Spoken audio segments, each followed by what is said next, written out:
Hello, I'm Tamara, and today we are going to be making this awesome 3D table topper.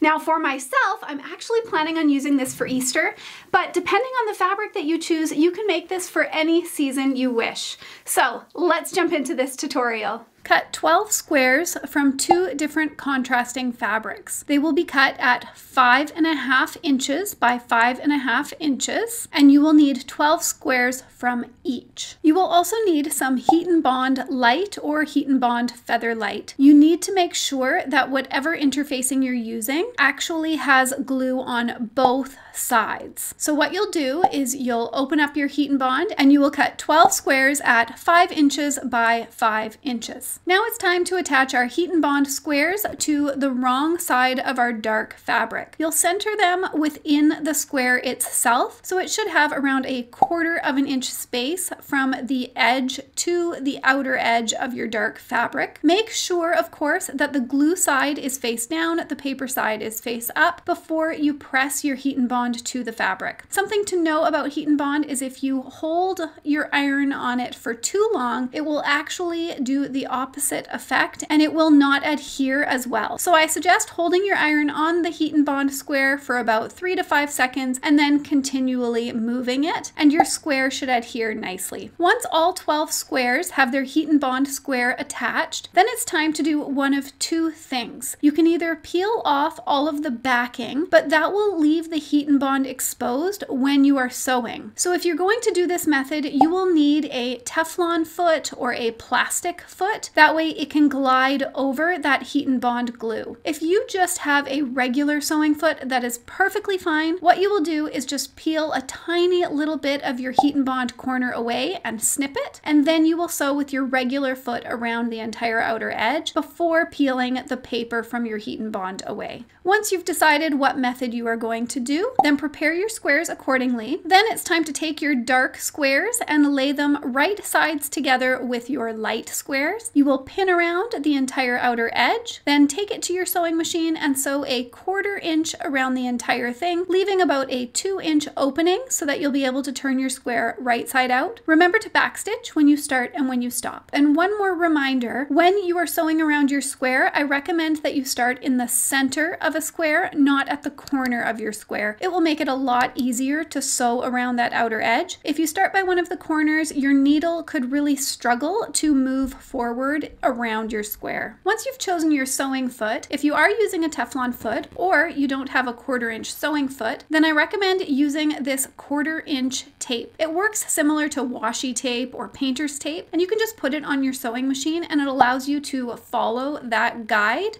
to get the correct seam allowance. I will link to this tape in the description down below. I will also link to a Teflon foot as well as a 1/4 inch sewing foot if you're interested. All right, so as you can see here, I used a Teflon sewing foot to go around most of my squares, but I did go around 2 squares using the other method just to show you how it's done. So once you have sewn around all of your squares, then just snip away all 4 corners before turning your project right side out. Once you've turned your project right side out, then it's time to just gently poke out those corners. Now, I would suggest using your finger and just gently doing this, but if you want to use a tool, I suggest using something like a chopstick, but be very, very careful not to push too hard because you can easily pop your corners out if you do. Now, if you sewed around your squares, leaving the paper in place, it is now time to peel that paper away and then of course snip away those corners and turn everything right side out. You don't have to worry if a little bit of paper is left behind. It will be no big deal in the end. And once your square is turned right side out and you've gently nudged those corners out, then just finger press that open edge shut and clip it in place. Next, take your project to your iron and you are going to press it flat. Now, as you're pressing it flat, remember you've got that Heat and Bond within your square, and so it will actually glue to the opposite side of the fabric. So press along, make sure you're pressing along that open edge, and of course, like I mentioned earlier, don't hold your iron over it for too long, because if you do hold your iron over Heat and Bond for too long, it can actually wreck the glue. So you really just want to hold it for about 3 seconds and then move to the next spot. Once you've done this, your squares will feel a little bit more firm, but they will still have a nice flexibility to them. You will take this to your iron and just sew a scant 1/4 inch seam around your entire project, starting and stopping with a back stitch, of course. This will close that 2-inch opening, and it will also just give each square a really nice look. And now it's time for us to make a template. To make our template, you will grab a piece of cardstock and cut a 5.5 inch by 5.5 inch square out of that cardstock. Then on one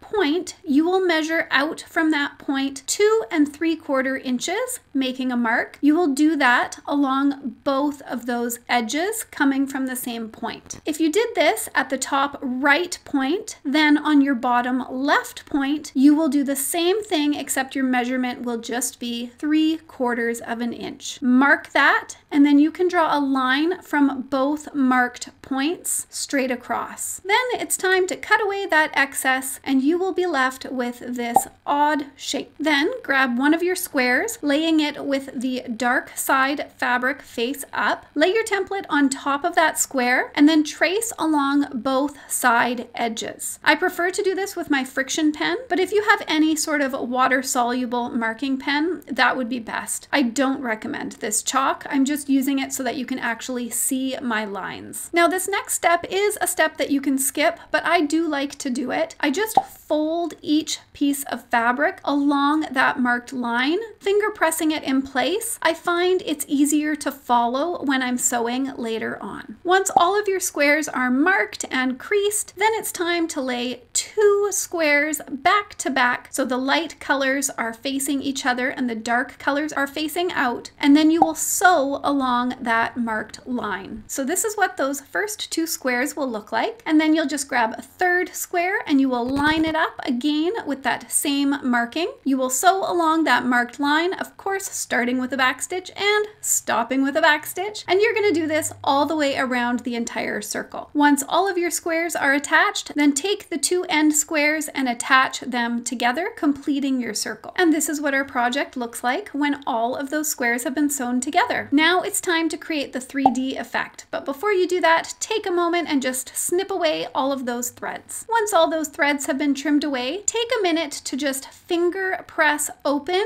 all of those seams. Once you've finger pressed all of those seams nicely open, then what we will do is we will take all of our loops and we will connect each point, overlapping them by around 1/4 of an inch. Now each point will need to be hand stitched together. Some people love hand stitching. It is not my favorite, but I promise you it actually goes pretty fast. But before you hand stitch, I just want you to consider a few things. You could, if you really wanted, glue gun all of these points together, but I think stitching is best. And you could also add little buttons, or if it's a Christmas table topper, you could add little bells, whatever you want to each point, and it could really up the decoration. For myself, I did not have enough buttons for each point, so I just hand stitched all of my points together. Now, when you are stitching your points together, I do recommend that you use these little grippy thimbles. I will link to them in the description down below. They are my